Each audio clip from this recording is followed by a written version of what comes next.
The story begins in a men's prison where the inmates are training. An alarm sounds ordering all prisoners to return to their cells. One inmate tries to blackmail Sam, a prison guard, into bringing him illegal items. He threatens to expose Sam if he does not obey, claiming that Sam will end up in the same prison under his control. Frightened, Sam fights with the inmate but is seriously injured with a cut on his face. Later, he visits a doctor to check a head injury and receive stitches. When Tim and the other guards ask what happened, Sam claims that the inmate had been causing him trouble for some time and that he simply asked him to return to his cell. When the inmate refused, Sam pushed him and the inmate head-butted him. Sam claims he fought back with a baton to defend himself. Another guard points out that Sam's mistake was letting the inmate get close instead of calling for backup. To ensure Sam's safety and keep him away from the other inmates, they decide to move him to the guard tower. A few days later, Sam is on the prison roof when he notices suspicious activity in the yard. He uses binoculars to observe more closely. Suddenly, a fight breaks out among the inmates. Sam quickly activates the emergency alarm. Guards arrive armed with tear gas and position themselves on the roof. When the fight does not stop, tear gas is used, affecting several prisoners. The guards fire warning shots, forcing the inmates to lie on the ground. Two inmates assault another inmate. Fully equipped guards enter the yard and begin restraining the inmates one by one. Sam realizes his mistake. Later, Warden Mills discusses the incident with guards Simons and Tim. Tim supports Sam, but Warden Mills is furious, demanding to know why Sam was in the tower. He decides where to send him next. Tim explains that since Sam had previously been attacked and injured, he thought it was better to keep him away from the inmates. Ed suggests transferring Sam to other departments. Tim continues defending Sam, insisting that the prisoners will kill him if they get the chance. Despite objections from the staff and team, Warden Mills orders Sam to be transferred to the women's prison, threatening to fire him if he cannot trust Sam anymore. We follow Sam after his transfer to the women's prison, where he steps aside to let the inmates pass. They behave flirtatiously, some making suggestive gestures. An inmate named Cherie notices Sam as she enters the classroom. Miriam Meski catches the overly friendly interaction between Sam and Cherie and asks who sent Sam to the women's prison. Sam explains that it was for his own protection after an incident at the men's prison. Miriam warns him that female inmates are no different from male inmates and will try to use him. During her human evolution class,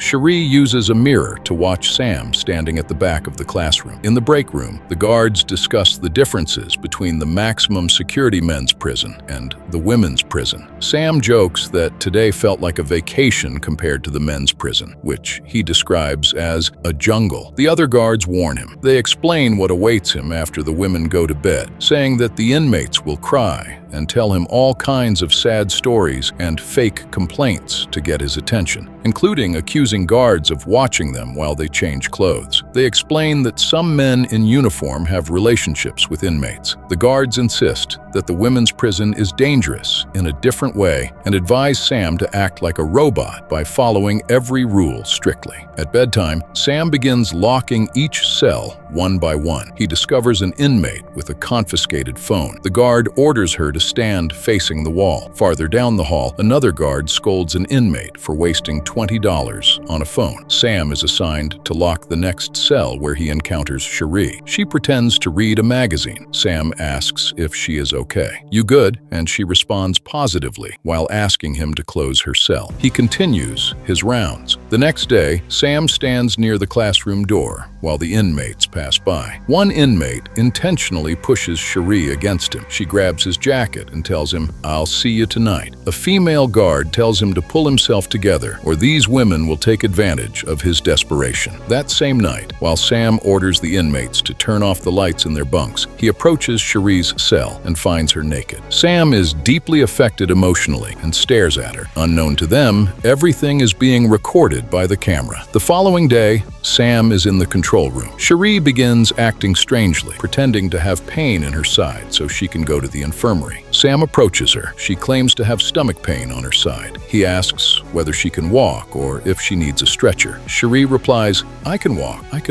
But on the way, she pulls Sam under the stairs into an area without cameras. Sam tries to resist for a moment, but quickly gives in. After that, Cherie becomes aggressive. She stabs Sam repeatedly in the neck, then begins screaming for help, trying to make it appear that Sam assaulted her and that she defended herself. She runs out from under the stairs, screaming for help, as if she wants people to believe she survived an attack by the guard and was justified in defending herself. Sam's lack of experience and innocence made him an easy target for inmates accustomed to violence. In another scene, Mariam Meski discusses the situation. She explains to a colleague questioning Cherie's rights that, being in prison, she does not have Miranda rights. She adds that Sam, through his lack of experience, showed a level of trust that other guards would never have shown. She explains that a correctional officer has been killed and posthumously accused of rape, emphasizing that these women have no options. The discussion continues with a doctor giving the results of Sam's autopsy and Cherie's examination. The doctor notes the absence of signs of rape, scratches on Sam's face or arms, or visible signs of struggle on Cherie's body. He confirms that the approximately 30 pencil stab wounds in Sam's neck are offensive injuries rather than defensive ones. This fact, combined with the murder of Sam's uncle, who happens to be the inmate from the beginning at the same time,